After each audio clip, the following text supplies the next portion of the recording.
morning. I am Taylor Jackson. We are on our way to Cambridge, Ontario, Canada, which is a place in the world. And I'm actually, maybe this is a pre-tip. So I'm on my way to an entrepreneur lunch, which is something that I organize monthly. And usually it's 4 total people. So myself and 3 other friends, all entrepreneurs in different industries.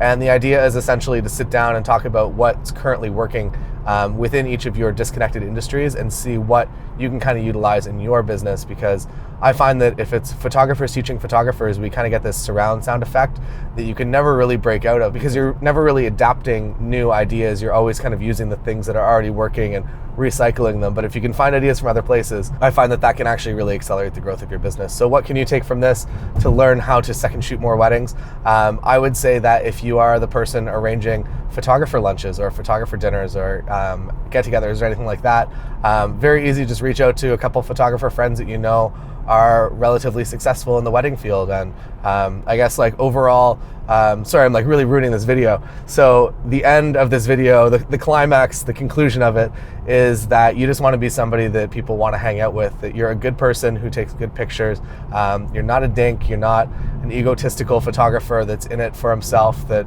you're just a good person, you're a good person to hang out with. So by arranging these lunches, you could easily become that person. And you could also become more of a key figure kind of in your industry, in your local wedding photography area. So before I actually get into how to get hired as a second photographer in wedding photography, I want to talk a little bit about kind of the unspoken rules of wedding photography. And most of these are common sense. They're unwritten rules, but for the most part, if you void any of these, depending on the photographer, I'm going to speak generally to kind of what I believe to be true in the photography community, not specifically just to what I expect of my second photographers. But if you break any of these rules or any of the main ones, there is a good chance that you will never get hired again. And they might even tell some friends not to hire you because you've done this great mistrust of their hiring of you. So let's get into the rules a little bit here.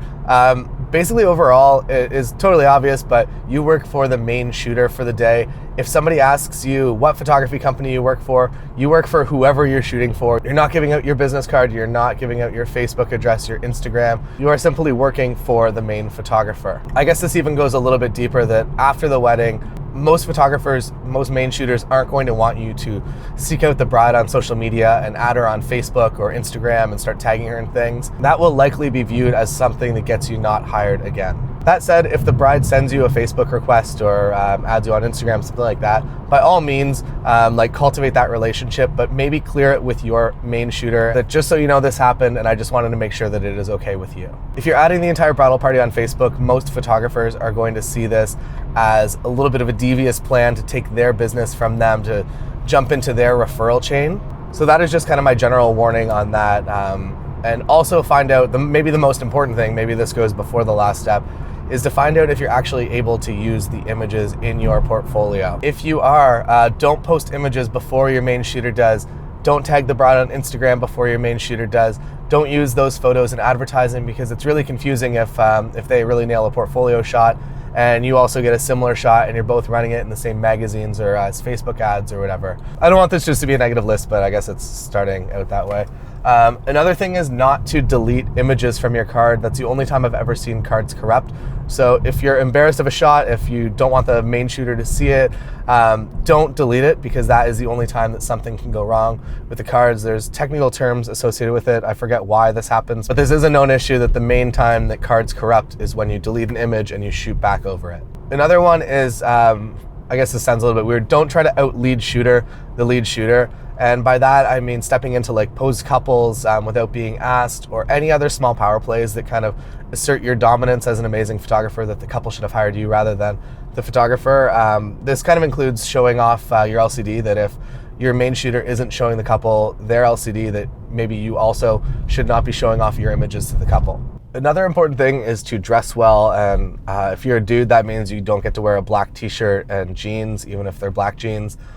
If you're unclear, just ask your main shooter before the wedding. They're probably not going to tell you to wear a tuxedo. Overall, it is your kind of role to be helpful, to take great photos and Also to kind of step in and help out when required, not necessarily as like an assistant role, but if you see that the pocket square is a little bit tilted, or if the tie isn't straight, or if the dress kind of needs a little bit of help, or if a bridesmaid has an elastic, a hair elastic around their wrist, something like that, just always be on the lookout, a second set of eyes kind of on everything that you're doing. And maybe this is actually even the most core, I guess, task for a second photographer, is to always be aware of what the main shooter is doing and be doing something different. So whether that means you're on a different lens, or you're in a different position, or you're in a different location entirely, like if the main is doing family photos and you're not needed there, that you are at cocktails getting as many candidates as you possibly can before you get back to the main shooter to go out for the couple session. Or maybe you don't even go to the couple session, that the main photographer has sold their couple on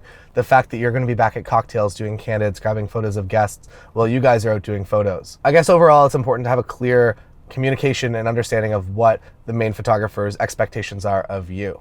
Another super helpful thing is to time sync your cameras as soon as you get there. So just have a little calendar note in that as soon as you arrive, something goes off and you walk over to the main, you either look at their clock and you sync your camera to that, or you both just take a picture of a clock at the same time together, whatever you use to time sync your cameras. Also, don't shoot over your main shoulder for family photos or to just get that portfolio shot that they've set up that's like really, really wicked. Find a different angle on it so that your images are a lot different when you get home. So I think that's kind of all for at least my rules / guidelines / kind of unspoken things that most people probably already know.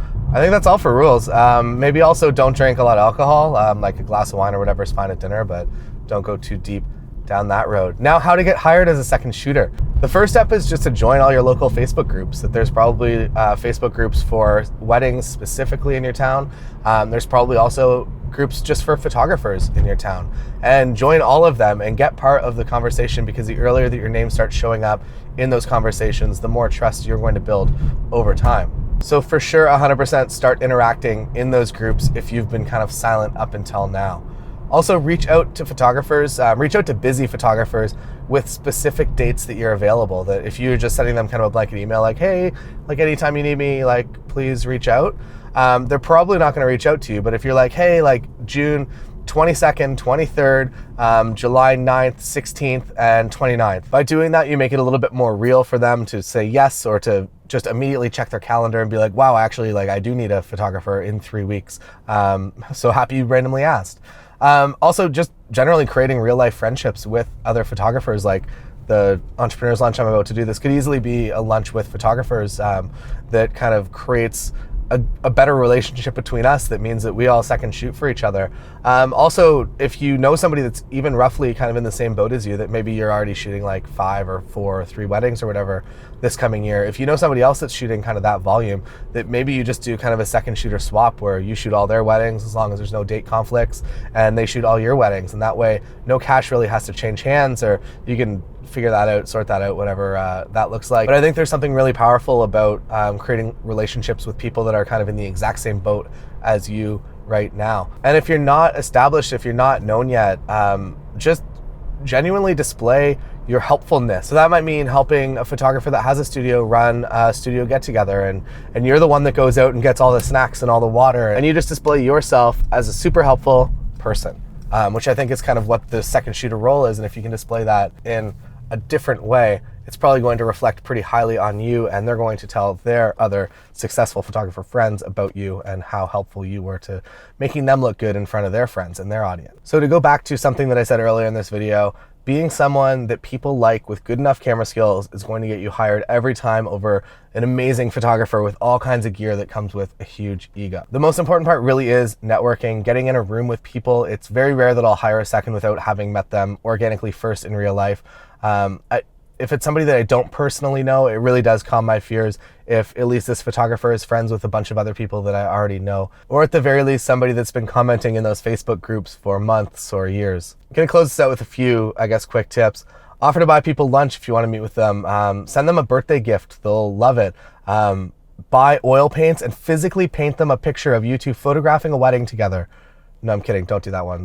That's weird. Just be a normal person who isn't a dink and who likes to photograph weddings. That's all. That's it. That's the secret. So that's all for today. Going to go to my lunch. If you're part of the Patreon, thank you so much. I uploaded a video 5 hacks, 5 life hacks to getting into wedding photography, booking more weddings yesterday that I'm particularly proud of. So hopefully you're enjoying that video. And I will see you tomorrow on an episode of A Photographer In from New Zealand. New Zealand episode 1, we go to Queenstown, which is one of my favorite cities in the entire world, even more so than Cambridge, Ontario, Canada. So I'll see you tomorrow.